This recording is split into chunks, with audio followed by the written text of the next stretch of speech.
All right, so the harsh reality is that 50% or around 50% of Americans are forced into retirement due to health reasons.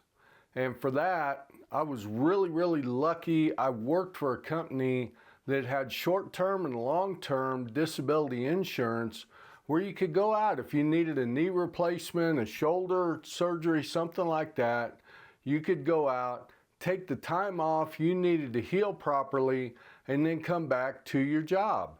Now, sometimes that meant taking a different position if you were out for multiple years, but still, you didn't have to worry about getting laid off or anything like that. So for some who are fortunate enough to work for a company like that, we in the blue collar industry, we call that the retirement rebuild. And a lot of times that causes people to work much longer than they need to. And what I mean by that is our medical insurance will not replace your knee until you go through 3 or 4 different types of therapy, and then they'll finally say, okay, we're going to do the knee replacement. So I know several of my coworkers who started the process a little earlier, but they had to keep on working to keep that going, to keep their insurance and get ready for retirement. And that's not a bad thing, but they would retire, pretty soon after they had those surgeries done. So there's got to be a little middle ground there somewhere. When people would ask me when I was in my, early to mid 50s, hey, when are you going to retire? My reply caught a lot of them off guard, and I'd say it depends on my health.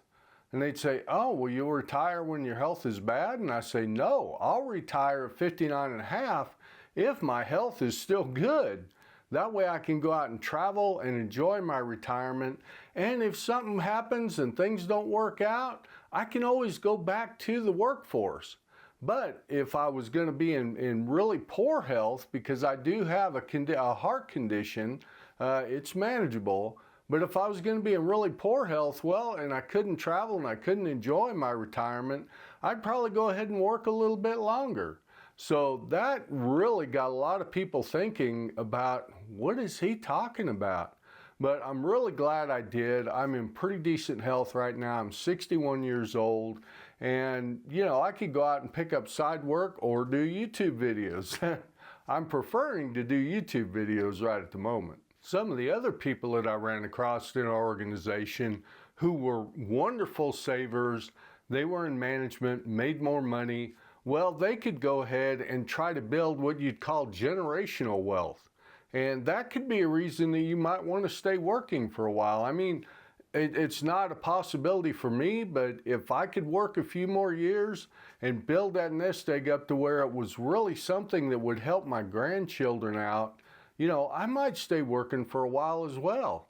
And it depends on whether I enjoyed my job. At the end of my career, my job got kind of cumbersome. It wasn't bad, but it was, to be honest with you, boring.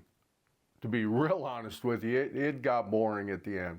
So I'm glad I retired with reasonably good health, where I can go ahead and pursue my passions and my, what I want to do. I want to golf. I want to do YouTube.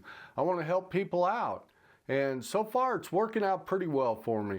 And I hope it works out well for you too. But the key for me was getting confidence in my retirement plan. Knowing that, I'm not taking as much risk as I thought I was. And, we never know what's over the hill and what's on the horizon. But if you have a chance, I'd really suggest trying to retire early and retire on your terms before you're forced into retirement.